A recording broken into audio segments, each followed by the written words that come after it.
I can switch it. I can switch it. There's nothing nicer than discussion.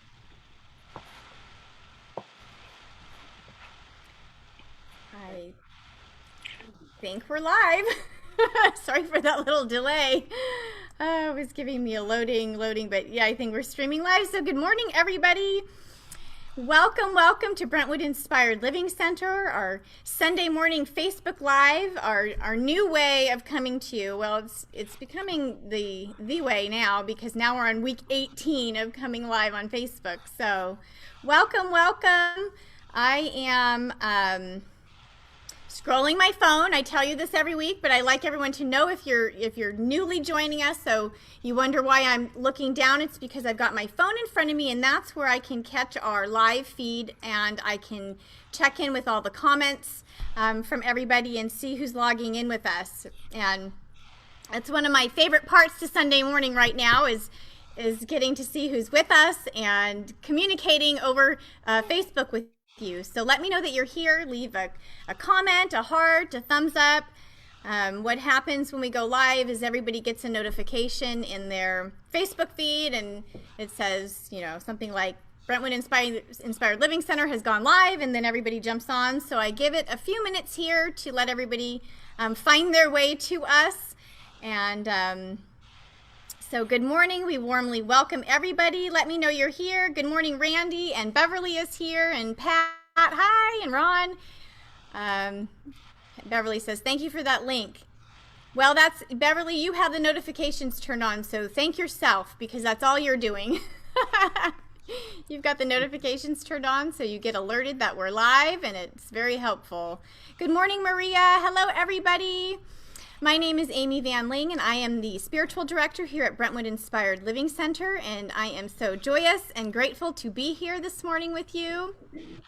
I'd like to just let you know there are a few things, a few announcements.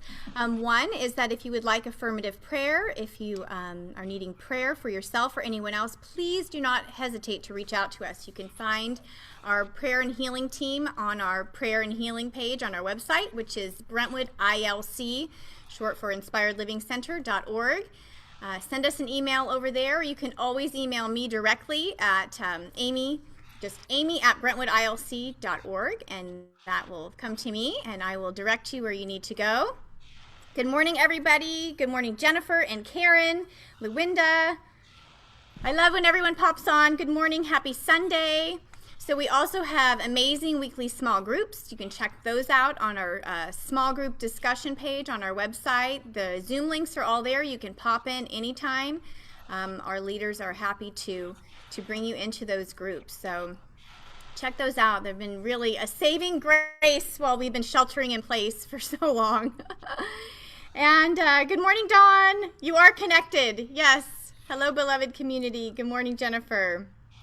So today, Don is actually going to be sharing with us after this service. He's got something fun planned for us at 11:30 over on our Zoom link, and that's on our main homepage on our website. So check that out today. And good morning, everybody. All the numbers are climbing here. I see everyone popping on with us. Yay, yay. So each quarter we choose an organization to donate to, and last quarter we were donating to the Contra Costa and Solano Food Bank, and this quarter we're donating to the Interfaith Peace Project.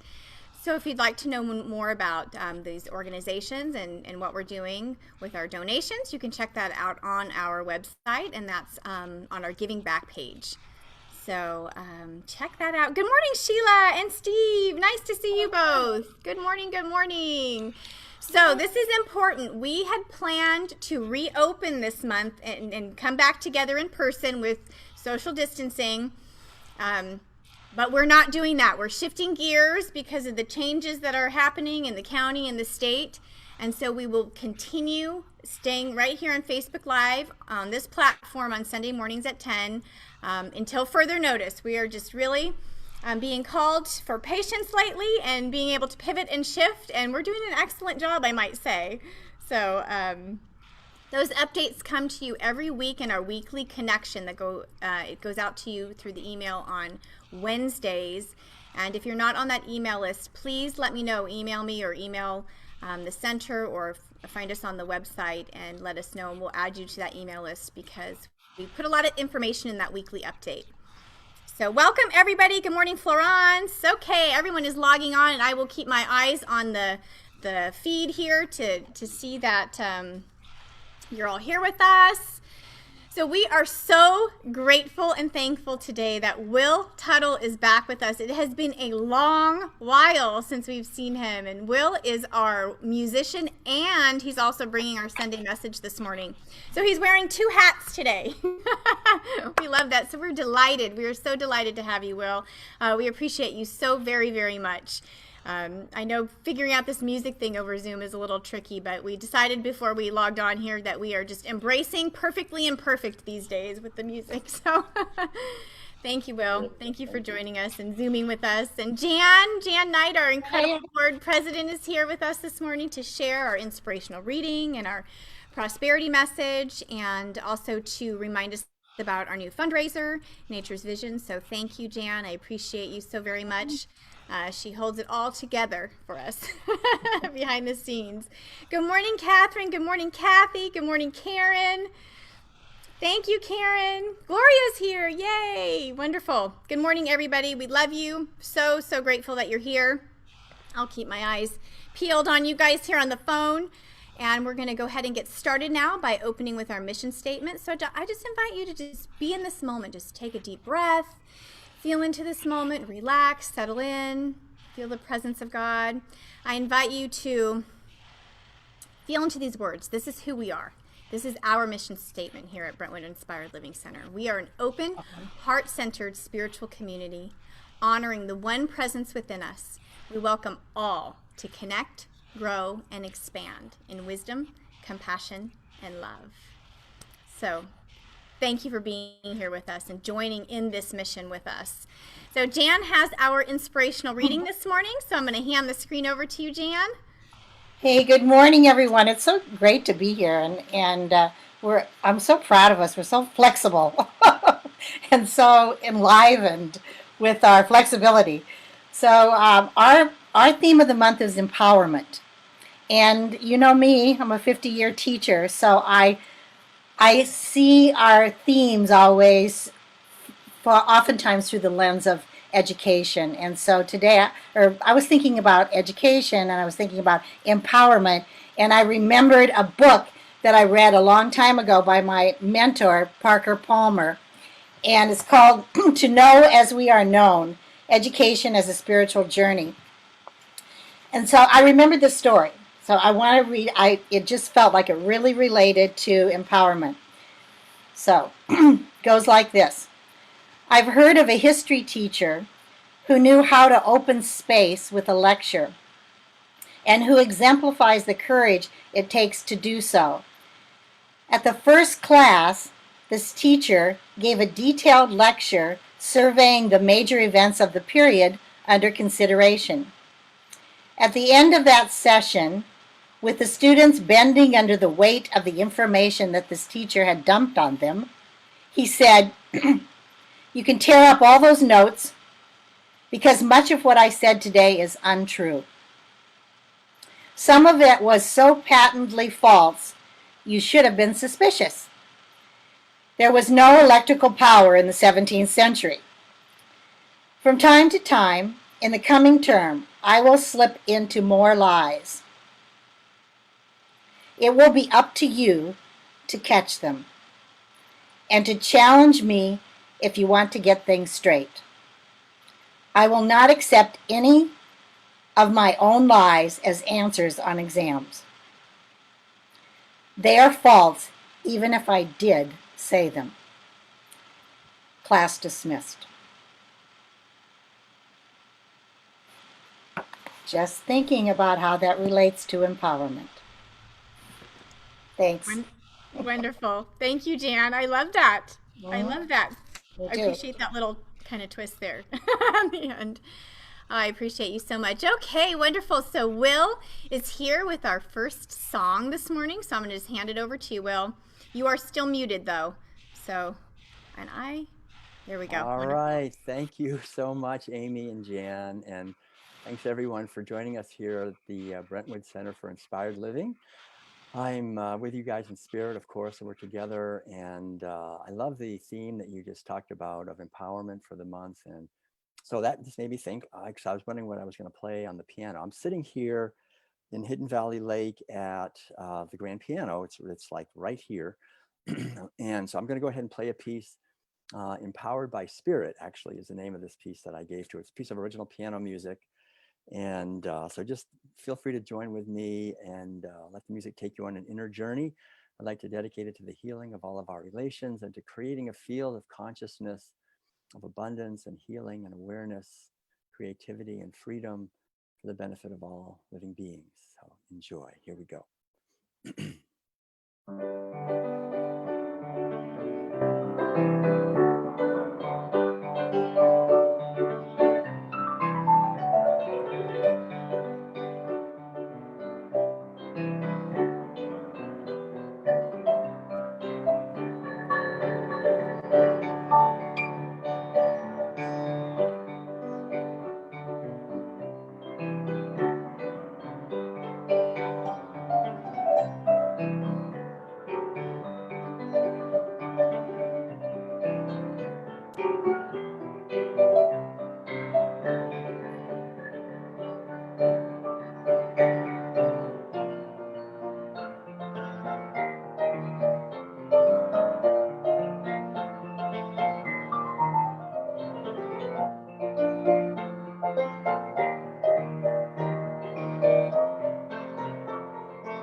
Thank you so much, Will.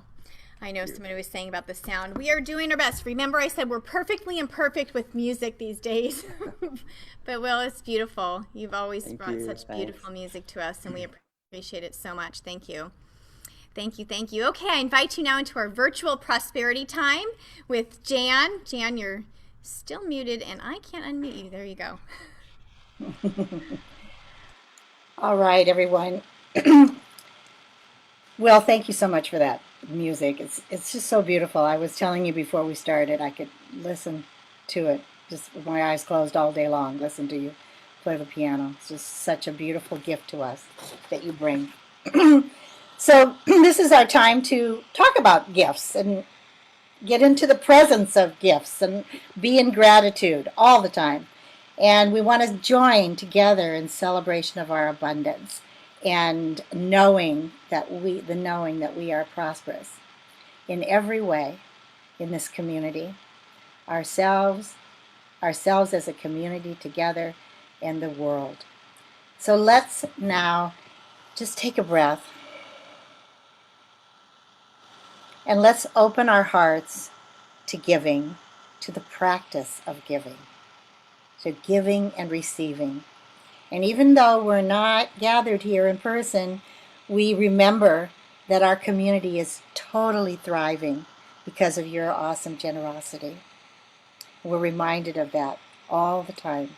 So we know that we are continuing to be blessed by staying connected every day with our our different Zoom groups, and to be on our to read our weekly connection that Kathy so beautifully creates for us, and for our Facebook page and our connection after the service. So we have all of these ways to be connected, and we're so grateful for that, and that creates our prosperity and our abundance as a community. And we also know and remember that we believe in the law of circulation. We believe that what we give, we shall receive, and that it's a cycle, and that goes around and around and around, just continuing this prosperity energy. So even though we're not physically present, we're still paying our rent. We're still paying the electricity. We've stopped the water or the ordering of the water, but most of the rest of it we're still taking care of. And so we're hoping that within the not too distant future, we'll be back together again. But in the meantime, we still have the bills to pay. So let us come together, continue to come together and contribute to our center and to our fullness and our abundant life here at the center. So let's give thanks. Take another breath and give thanks for that ever increasing flow that's coming to us and the abundant good in our lives right now.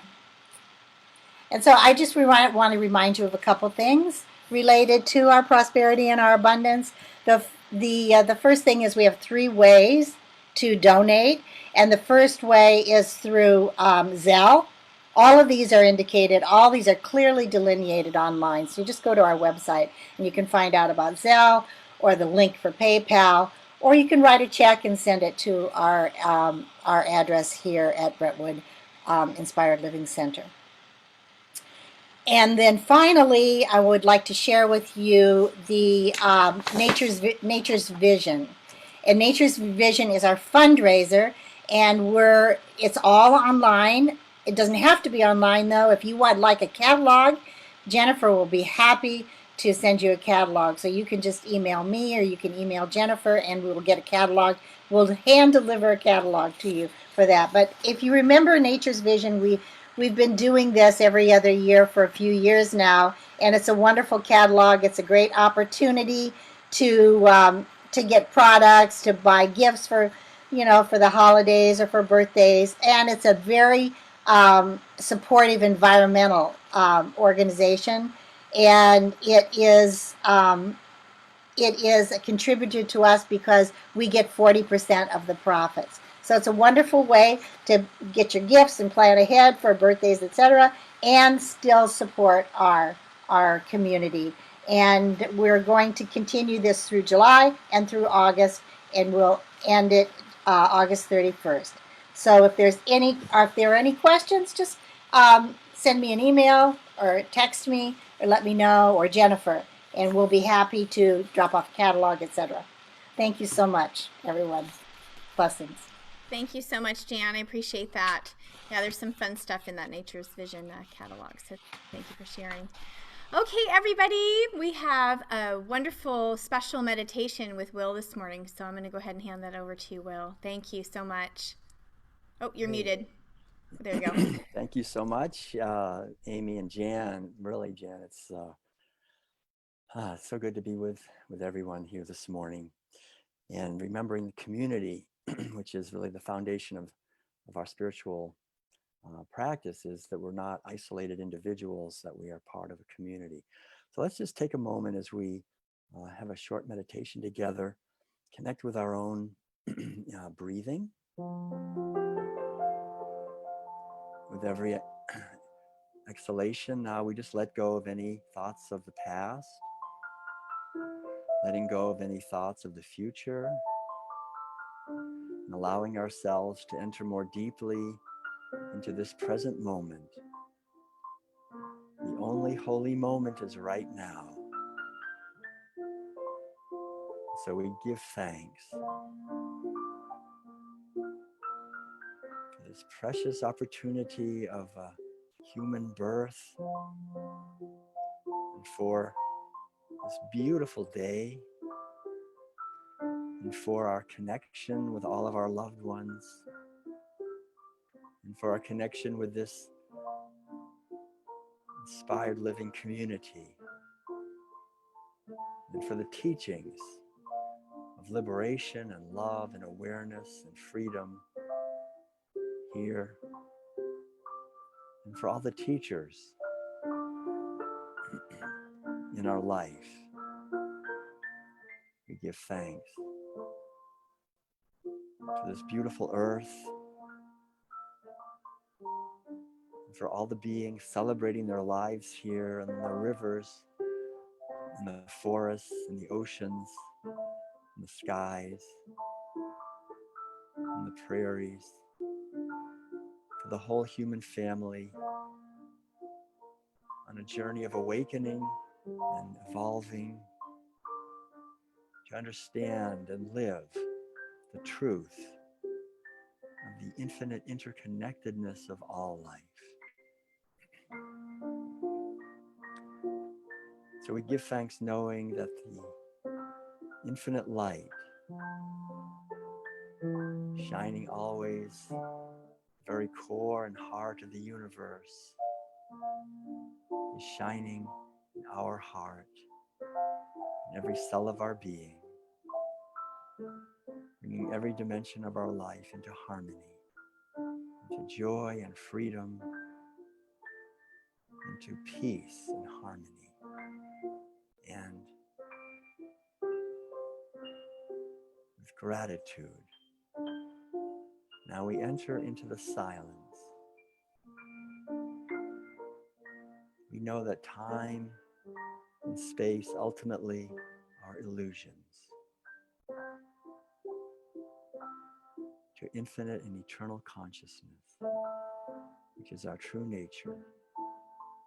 So we enter into the silence together, abiding for just a moment now in silence together,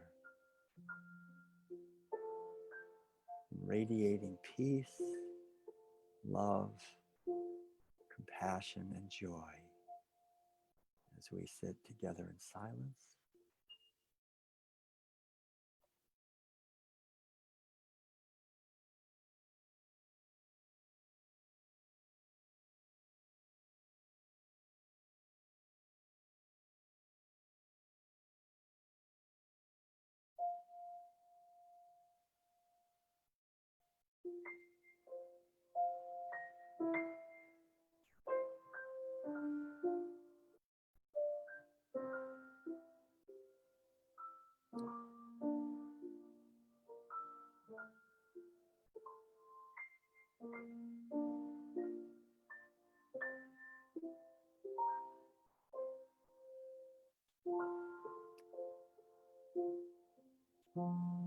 So we give thanks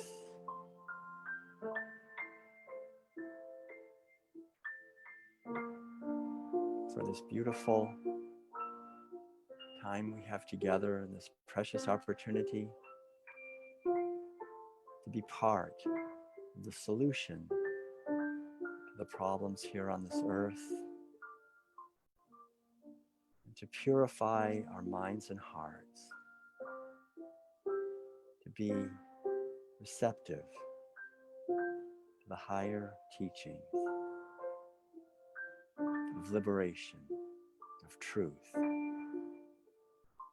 May all beings be happy and at peace. May all beings be free. And may we continue to work together to build a more enlightened society, a world that cares for everyone, a world of equality,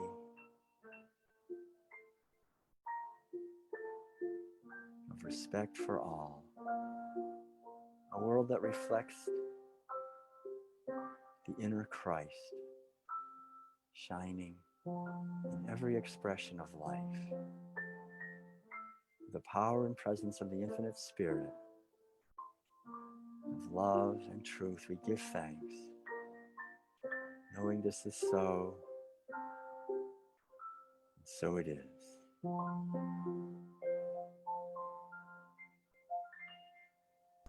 So it is. Thank you so much, Will. That was beautiful. Really appreciate that. Beautiful. Will is an amazing musician and pianist, and you can clearly hear that. So thank you, Jan. Thank you for joining us this morning. We appreciate and love you. Jan's going to log off and meet us on the other side, on the other side of Facebook. She's so great. Well, here we are, Will and myself, and I have been looking forward to seeing you, Will. It has been really long, I think over a year. So it's just beautiful to have you back with us. I know our community is chiming in here on the feed. We're so glad to have you, Will. So everyone is sending you lots of love and gratitude. You can't see it, but I'm seeing it and sharing it. So it is my pleasure and my delight to read Will's bio for all of you today, so you get to know him a little bit better. So Dr. Will Tuttle is a visionary speaker, educator, author, and musician. A former Zen monk with a PhD from UC Berkeley and a vegan since 1980. His writings, music, and presentations focus on compassion, creativity, intuition, and the interconnectedness of social justice, animal liberation, and environmental health, spiritual, and peace issues. He is a recipient of the Courage of the Conscience Award and the Empty Cages Award. Will is also the author of the World Peace Diet, available in 16 languages. The book offers compelling and liberating understanding of our food and culture. He is currently conducting a music, art, and education ministry with his lovely wife, Madeline, a visionary artist from Switzerland. And we are so glad. We are so glad you're here and so grateful that you're with us today. His talk today is spiritual freedom and mental discipline.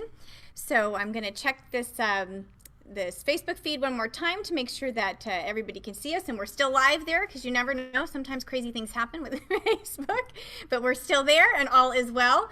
So I invite you to pray in with me, and then I will hand it over to Will. So just take a deep cleansing inhale and claim that we are here now, filling up with spirit, overflowing with gratitude.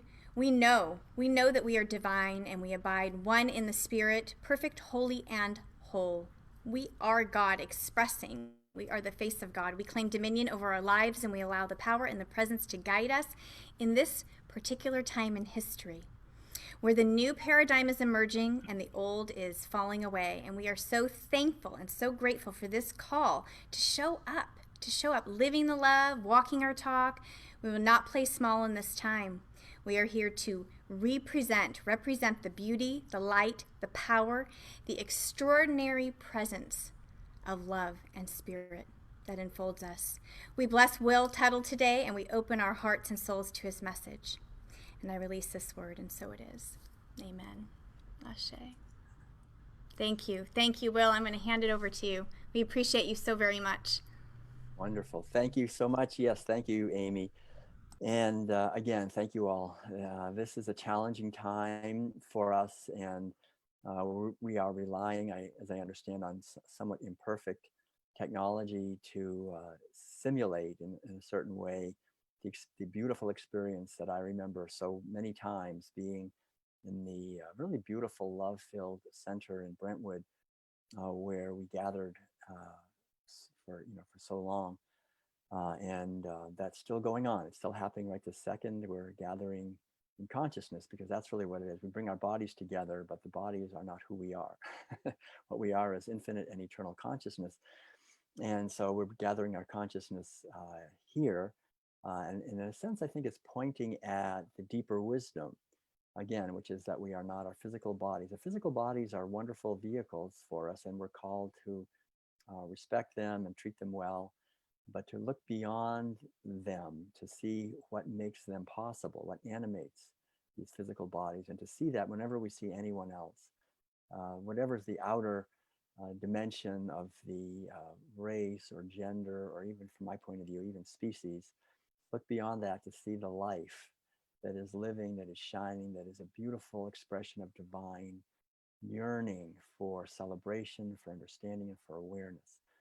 So one of the things that I was thinking about when I was asked by Amy to give a title for this talk, this was a few weeks ago, the idea of freedom seemed important because, of course, last week was Independence Day, where we celebrate our freedom, political and social freedom, and the freedoms that we have that are so precious of speech and of gathering and so forth. And we're seeing, of course, the irony of these freedoms sort of disappearing on a certain level, hopefully to reappear again.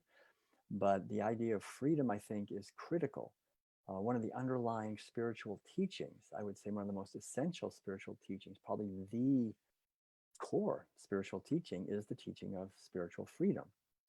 What we say when we understand suffering is that suffering is bondage, that bondage is suffering. When we are not free, when something is binding us, then we're suffering. So if we take some, to punish someone, we very often take their freedom away. They have to be in a prison to reflect on what they did and so forth. But we find Jesus, Buddha, all the great spiritual teachers and teachings emphasizing that the great goal of spiritual practice is moksha. Moksha means liberation, it means freedom. Freedom from the delusion of being a fundamentally separate self who's then condemned, in a sense, to compete with others and to struggle to get what we want and to keep away what we don't want and to use others as instruments in our quest for survival. This whole idea of being a fundamentally separate self, that's the bondage to the illusion of separateness. So spiritual freedom essentially is liberating ourselves from this delusion of being a fundamentally separate self and realizing that what we are is an expression of infinite and eternal life, that what we are was never born and will never die. We are the witness. We're watching what's happening here. So if we forget that and we kind of fall into the role, like if we're on on a stage when we're an actor, we know we're acting a role. We kind of know that, and we remember our lines and we speak our lines and so forth. And then when the movie's over or the play is over, then we remember our part that we played and so forth. And maybe in the play that we were engaging in on the stage, maybe we had someone who was a rival or even an enemy, and we were struggling against them and so forth. When the play's over, we go backstage and we have our cast party, and then we're hugging each other and saying what a great job we did, playing that role. And we realize, we know the whole time that one who's playing the role of being my enemy or my rival or whatever it is actually really one of my best friends. We're just playing these different roles. And we love each other, essentially, on a deeper level, the one who's playing the role. And I think, this is the freedom that we can experience now. The whole idea is experience freedom in this life.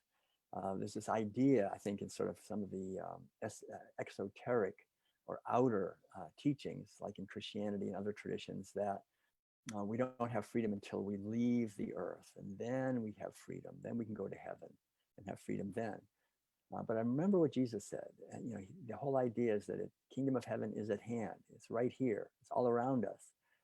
There's nothing keeping us from it except for the bondage to delusion, the bondage to thinking that we're fundamentally separate. So liberation, the irony for me is what I want to focus on here for a few minutes is that I really feel that liberation and freedom depend on discipline on a certain level. There's different levels of this, but I think it's very important to understand the role of discipline, because discipline seems like it's the opposite of freedom, right? If someone's very disciplined, we think, wow, they're just like, they do this and they do that and they do this and they won't do this, they won't do that, they do this, they do this. They have all these rules that they're following, and rules are like the opposite of freedom, we think, right? Wouldn't life be great if we didn't have any rules? Then we could just do whatever we wanted, right? We could drink beer and wine all day, and we could, whatever we want, we could just do. But of course, what I think we know on a certain level is that kind of freedom, that is really a better word for that, is license. It's not freedom. It's actually the worst of all bondages, is allowing, in a sense, or being the victim of our own undisciplined thoughts, of our own undisciplined feelings, of our own undisciplined awareness. If awareness is undisciplined and I'm lost in the maze of thinking I'm a separate self, then my freedom is simply to, in a sense, do the very things which cause more suffering to myself and others. Every spiritual tradition has fundamental principles of living. For example, in the Buddhist tradition, there's the 5 precepts. They are: don't kill, don't steal, don't lie, don't sexually abuse others. And then the 5th one is not to use drugs or alcohol that will confuse or weaken your mind, or to encourage others to do that, to be a drug pusher in a sense, to kind of push that what they call the wine of delusion. So those 5 precepts are actually, when I studied anthropology, I realized that those are basically 5 universal taboos in all societies. There's this basic idea: is you don't kill or harm others unnecessarily. You don't steal from them. You don't take things. You don't deceive them with false stories and so forth.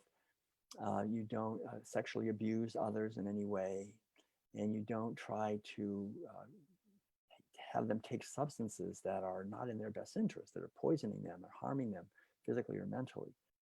So we understand that in our bones, that if we do that to others, if we in any way engage in these behaviors, that it's harmful to them. And what the spiritual teachings emphasize is that whenever we harm someone else, we harm ourselves more than we ever harm them.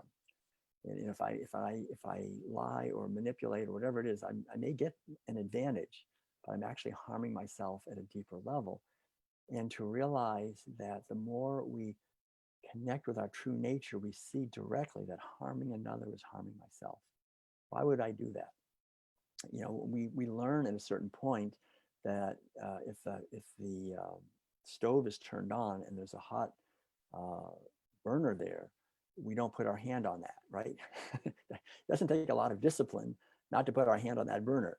We know it's hot, it's gonna hurt. So we don't see people walking by a hot burner and say, wow, they're so disciplined. They don't put their hand on that hot burner. It doesn't take any discipline not to put our hand on that hot burner. But if someone says something to us that we don't like, and then we react with anger and we retaliate in some way, we're putting our hand on a hot burner. We don't realize it. We don't see that. Somehow we think it felt good to let them have it, or to manipulate someone, or to engage in something that's harmful to others.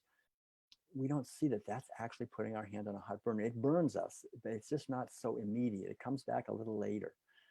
So the idea is to engage in a spiritual practice that has 2 levels. Number 1 is the inner level of meditation and prayer, our own inner time every day. I really encourage everyone to take time every day to turn our attention within and connect with our own inner essence that was never born and will never die, the one who's watching the action that's happening. That's, again, it's a discipline, right? It's a discipline that we do it every day.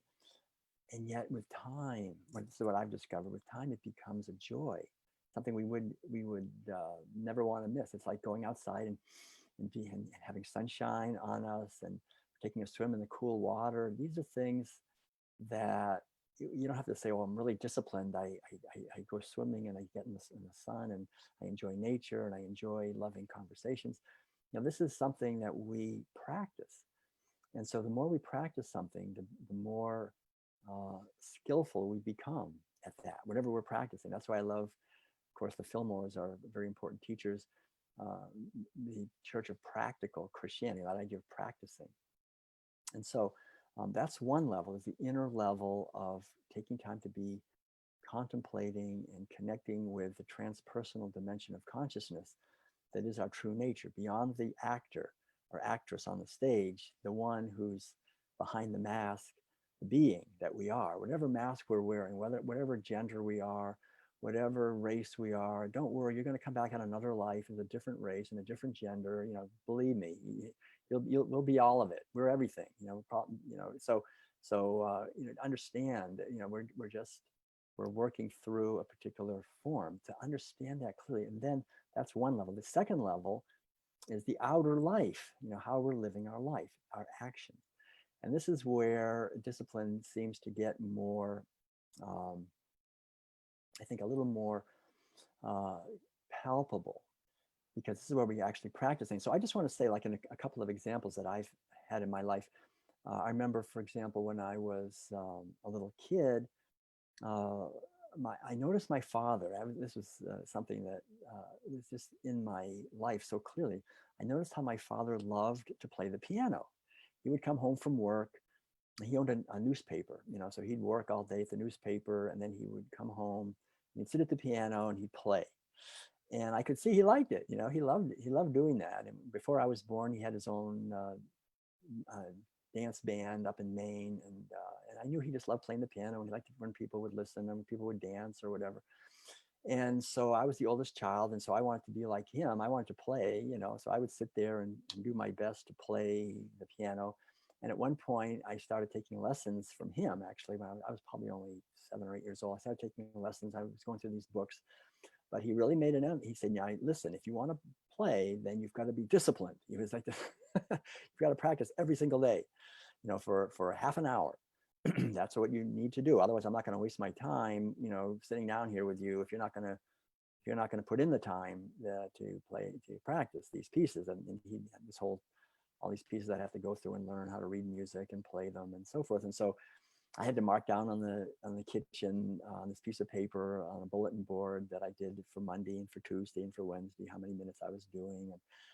And so that kind of got ingrained. And there were times, I have to say, I was not that wild about it. I thought, oh, I'd rather go and run around outside. But, if I don't do it now, I won't have time. So I better just go and do my practicing now, because later we have to go out to dinner or whatever it was. So I learned to put off till, to do it now, or to put it, to kind of be responsible for my time and responsible for the discipline, because I had a goal, right? I had a larger goal. I wanted to be able to be like him. I wanted to be able to play the piano. And so I think that taught me something. And I think we've all had similar experiences, and something we found that we love to do, we love learning about. And now I have to say, I'm so glad that as a little kid, I had that teaching of discipline and the importance of sitting and doing something over and over again and developing a capacity, an ability for that. And this is something I think that gives enormous freedom. I can sit every morning and every evening. I sit here at the piano, and sometimes, during the day, and I play. And it's not because of any discipline. I just love doing it. It's so fun to play the piano, look out the window. I can see the lake and the forest and the mountains, and I can play, and the music comes through. And sometimes I record it and so forth. And it's an opportunity to experience freedom, a certain kind of spiritual, emotional, physical freedom of rhythm and harmony and melody, and the unknown creative mystery that comes through music in a nonverbal way. And I know people who are poets or artists or dancers or all kinds of things, journalists. You just start writing. Who knows what's going to happen? There's the unknown element. But the thing is, if we don't develop the foundation through the discipline of the practice, then it's more difficult to get to that freedom for it to really manifest in our lives. So that's one example. Another example I'll mention, there's many. I think we all have lots of examples. But another one, which I'm pretty well known for, and Amy, since you mentioned it, I'll just say, is about food. I remember when I was a kid growing up, we pretty much ate everything, ate anything. And I didn't think too much about it. But I remember once I started meditating in my early 20s and practicing yoga, my brother and I went on the spiritual pilgrimage, and we ended up at a community called The Farm, and everybody was a vegetarian. And I said, so why are you guys vegetarians? And they said, well, because there's a lot of hunger in the world, and animals are suffering. And so we're eating lower on the food chain, so there's enough for everyone to eat, and trying to have more compassion for animals. And so I said, all right, that seems like a good thing to do. It seemed like it fit into, it's like this freedom. I could see there was freedom in that, freedom for animals, freedom for hungry people. And so I gave up eating meat, and so forth. And I was giving something up. And in the beginning, it was a discipline. It was like, oh man, they're eating, it smells good. Yeah, the hamburger. But I kind of, at that point, I looked beyond that and I could see what was going on. So I became a vegan. Eventually, a few years later, a vegetarian, then I became a vegan. And a lot of people, I think, I've been doing it now. I've been a vegan for 40 years. And to me, it's so much of a freedom. And I feel like so free to eat delicious foods. And I think a lot of people think, well, that's not very free because you can't eat this, you can't eat that, and you won't go to the zoo or the circus, and you don't want to pay money to see animals, being abused and suffer and be in prison. Yeah, I don't like to support that. So to me, it's a discipline, but it's not a discipline. It's like joy. It's this pure joy to do that. Like, it's a pure joy to play the piano. It's a pure joy to live my life as best I can to minimize the suffering I'm causing other living beings. Right. So that's another example, I think. And I remember maybe I'll say one more example is, when we think about school, and think about learning. I remember there was this one thing that happened to me when I was in college. I was near the end of my time. I think I was actually at just the beginning of my senior year. So I think I'd gone through 12 years of high school, 3 years of college. I could see I was getting close to graduating. And I remember this feeling of frustration at giving away power. It was interesting that Jan talked about empowerment and that idea that I had been in a sense giving away my entire life, academic life, giving away power to the teacher because I wanted to get a good grade, right? I always got such good grades. I always got A's and B's. I was always like really motivated to get good grades. That was like indelibly injected into me by my parents and everybody. You got to get good grades, and then you'll go on and you'll make something of yourself. So I was really getting good grades. And I went to a very good school, and I was in Maine and all that. But I remember it sunk in so deeply, and I just said, all right, I'm done. I'm not going to care about grades anymore. I'm going to, and it didn't seem like a big thing, but I just felt this spirit inside of me to question authority, to question whether this discipline of getting good grades, in a sense, was really healthy. So I decided I wasn't going to worry about the grades, because at this point, even if I got some bad grades at the last year, I'd still graduated. So I didn't have to, in a way, play the game anymore. So I remember going into the final exam of my class in my major was organizational behavior, and everybody was furiously writing in their blue books, taking the final exam. And I just wrote in the blue book, I wrote this, I said, it's a beautiful day.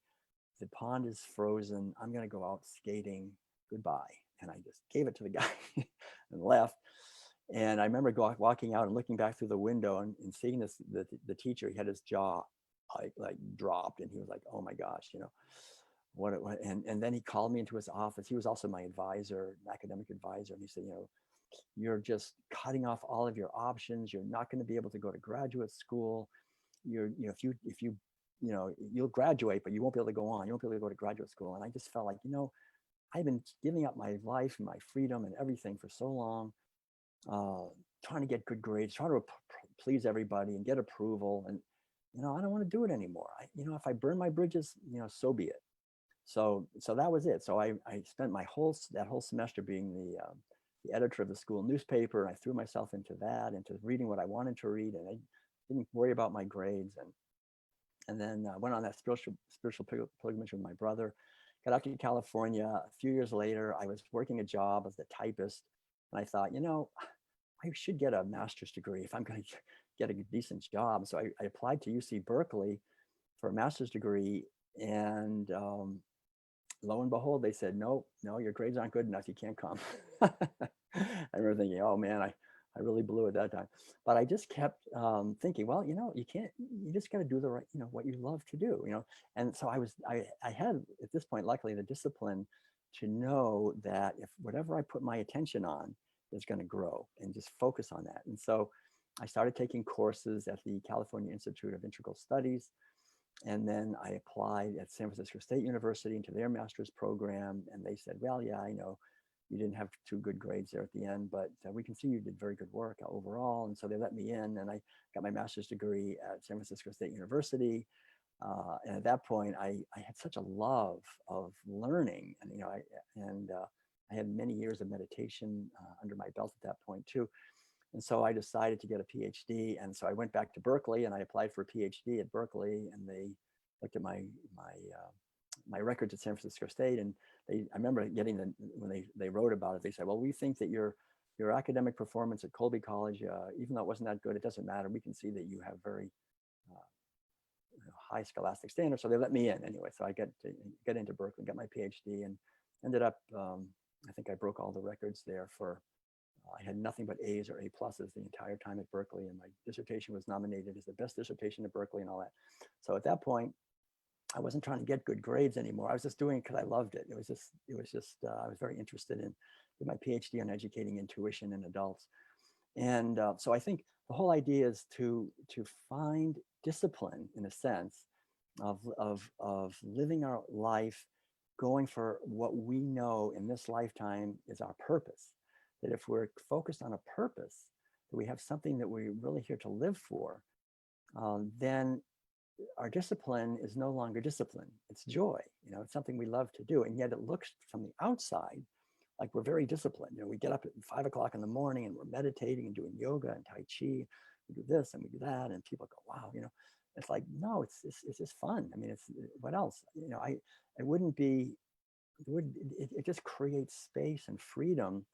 And then what it comes back to, I think, at a deeper level, is the discipline of thinking, to connect with our thoughts and our feelings, and to do the best we can every day to connect with the source that we are, which is the infinite life that is impersonal. It's not like a person like me. It's something far greater than that.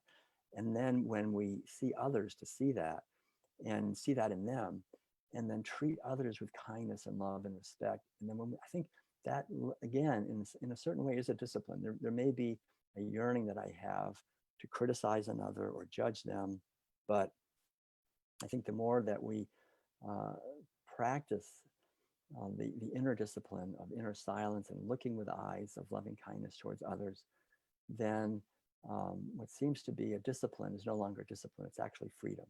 So for the wall between freedom and discipline begins to dissolve, and we begin to see that living a consequent life, a conscientious life of kindness to others, is the greatest joy that we could ever have. To be in some way serving the unfoldment of spiritual awakening on this earth is really our calling, and each one of us has a unique way of doing that. And then when we come together like we're doing right now and create and co-create a community of people who have their own unique way of doing this, then we begin to be a healing force. I think a really powerful healing force. And we're only here on this earth for a few decades. So I think every Sunday is precious. Every day is precious. Our life goes by very quickly. And so every time, every opportunity that we have to do our best, I think that's really the discipline that brings the greatest freedom. So I just want to close by thanking all of you for your support of the ministry in Brentwood, of the Center of the Light of Wisdom, because this is something that's so precious. And even if we have governmental decrees that are saying, no, you can't gather, to say, all right, nothing's going to stop us. We're going to gather anyway. We're going to gather like this. We're going to find a way, and to keep the candle burning, the candle of freedom, of commitment to our purpose, of understanding the truth of the infinite life that shines through us, and to remember that discipline of gathering every Sunday is actually the freedom of a much greater joy and harmony and happiness and peace that we can contribute to, that blesses all of us. So I think I'll stop there, and maybe we can just do a short piece of music. Madeline, do you want to try to do this? Amy, does that sound good? We can do a short piece of music. Yeah, we can go right into the second do a short piece of music, piece. and then we'll okay, all right. chat after that. Yeah, Okay, perfect. So this is just a short closing piece of music. And Madeline's going to join with me on the flute. So nice to see you, Madeline. Madeline is an amazing artist, by the way. Right. Yeah, we have a few paintings in the background. So this is a piece of the melody. Melody came to me when we were in Florida not too long ago. And there was this beautiful little beach, kind of like a hidden beach that we discovered where we would take swims on this little lake. And I think we all know there's a place we all have seen somewhere in nature, a sanctuary or a beautiful spot in the mountains or by the ocean or by a river somewhere where we can go in our thought and go in consciousness and be in harmony with the beauty of nature. So this is Hidden Beach. Enjoy.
Beautiful, amazing. Oh, I love you both. If they were in person, Madeline brings her art and sets it all up, and then and Will's on the piano. It's glorious, and it's glorious to see you over Zoom as well. We don't get the art. Yeah, it's not quite the same, but yeah, but it's still beautiful, and I'm so grateful. Your talk was so wonderful and brought up this idea for me of living consciously, and really taking the time to consider, instead of going through the motions. And there's something that I do, and the reason why I'm bringing it up is because I just started today, is every couple of months I switch things around that I do just to kind of just keep myself very conscious. And so one of the things I do is I drive different routes. If I do, a regular route, I drive a different way. Or like this morning I start putting on, like getting ready differently. So I was doing my hair, then makeup. So I switched makeup, then hair. And it's so interesting to it's a practice for us to really come back to this conscious state. And that's why I do this. And I'm right-handed, but I start brushing my teeth with my left hand for a while, things like that. But it's to keep myself present and conscious about, what am I doing in here, rather than just sort of mindlessly going through motions. And something else you said that I thought was really, really important, and I call it, I say, like, how can I offer value? How can I serve love? And when you're in that space that you were talking about, joy is the result. It's just the result of you being in your essence of some people on the feed said purpose, or just serving what is authentic for you, your value, right? It's exciting because it doesn't feel, you're not working, you're not trying, it's just flowing because you're in it, like what you do. It's just so beautiful because I just feel your essence with, this is my joy, this is my space of love and beauty that I'm sharing. And so we had a lot of comments, everyone saying thank you so much, Will. Thank you. I love the concept of discipline, which leads to freedom. Thank you, Will, for an inspiring and thoughtful message. If time allows, could you comment on the relevance of the Noble Eightfold Path of Buddhism? Do you feel like chatting about that at all at the moment, Will, or is that a longer I can say just very briefly, that's a huge topic. Maybe next Yes. time I'll do that.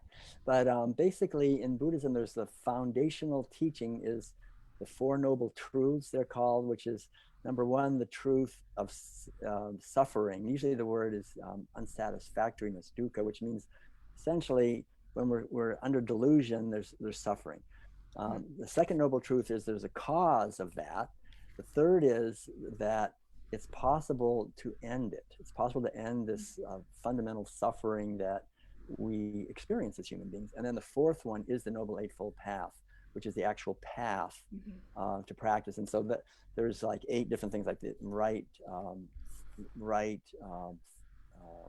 very first one is right understanding, which is the hardest one to really understand deeply, what's going on here. Right understanding, right action, right thought, right livelihood, right meditation, right contemplation. There's these 8 different things that we can practice in our daily life. So it's very important, I think, to see in not only in Buddhism, but I think also in any really authentic spiritual path, there are practical things we can do to improve our lives, to wake up. We can actually bring our mind into this moment. We can actually act in ways that are kind and loving to others, right livelihood, for example, to not make a living causing suffering to others.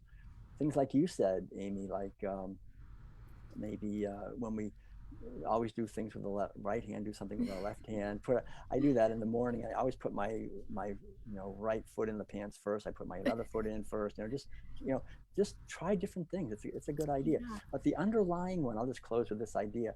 There's a 9th one. There's the Eightfold Path, but there's a 9th one, which I think is the most important of all. It's like the foundation, and it's right association.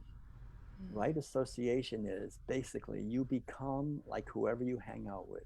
This is so deeply ingrained in us as human beings. We really become like those we're around. So one of the things I was thinking of, Amy, when you were just talking, is that when we go out into the world and we experience the fear and the objectification of each other and all of that, that's the opposite of what we're talking about. So that's why it's so important, like, to have these Zoom calls, to have a community of people who are dedicated to the same cause, the same awakening, and we become like those are around us. So it's very important to choose wisely the people we want to spend a lot of time with, and really to try to find people that resonate together and to consciously be aware of who we're spending time with and bring love to all of our relations, of course, but to do the best we can to create communities of sanity and kindness and freedom. And as we do that, we help the whole world. Absolutely. Absolutely. I don't remember who it was, some motivational or inspirational speaker who talked about, look at the 4 or 5 people closest to you and really look at them, because that's what you take on, their characteristics, their values, these things. So really important point. Yes, definitely. So lots of gratitude here. Christy, when you said the concept discipline which leads to freedom reminded me of a story about a woman I read. Some big CEO of some company at one point decided she was just utilizing too much energy and time every day deciding what to wear. Just even shopping for clothes, but selecting, what do I wear today? So she decided to just go with a uniform and just had a certain blazer, certain pants, and then she just eliminated this whole piece of, so much energy going toward deciding what to wear every day. She says, my energy is too precious, and so that discipline really led to freedom because she didn't have to think about it. So it's a small thing, but in the scheme of life, those little things add up. So that's what reminded me of that story about discipline and turns to freedom. So so everybody's here saying thank you so much. Will, we appreciate you. And Madeline, too. It was so beautiful to see you, Madeline. I don't know if you're still right there, but yeah. I can't wait till we can have you both back in person. I'm going to remind everybody that today our Dr. Dawn Huntington has a presentation about how to get along with each other and everyone during a pandemic and forever. So join us there on our Zoom link. It's the private Zoom link. It's not here on Facebook Live. It's on our it's on our website, our homepage. So just click into that Zoom link and get a candle, because Ron will open us with a candle lighting. Thank you, Ron, for having that. And we love you. We love you. Thank you for being here. If you feel your mind and soul nourished by our community, visit our giving page. We appreciate all of your contributions so very much. And I invite you to close with me with our prayer of transformation. The light of God surrounds us. I am light. The love of God enfolds us. I am love. The power of God directs us. I am power. The presence of God watches over us. I am presence. Wherever we are, God is, and always shall be, and we are divine. Thank you so much for being here with us today. Thank you, Will. We love you and appreciate you. Immense gratitude. We will see you soon in person. I declare that. So thank you, everyone, for joining us. Happy Sunday. Have a beautiful week. I will see you over on the Zoom call at 11:30. That's 11:30. I don't know if I said the time. So I'll see you there, everybody. I love you all. Mwah! Hugs and kisses. Beautiful week. Thank you, Will. Thank you. Thanks. Bye-bye. Thanks.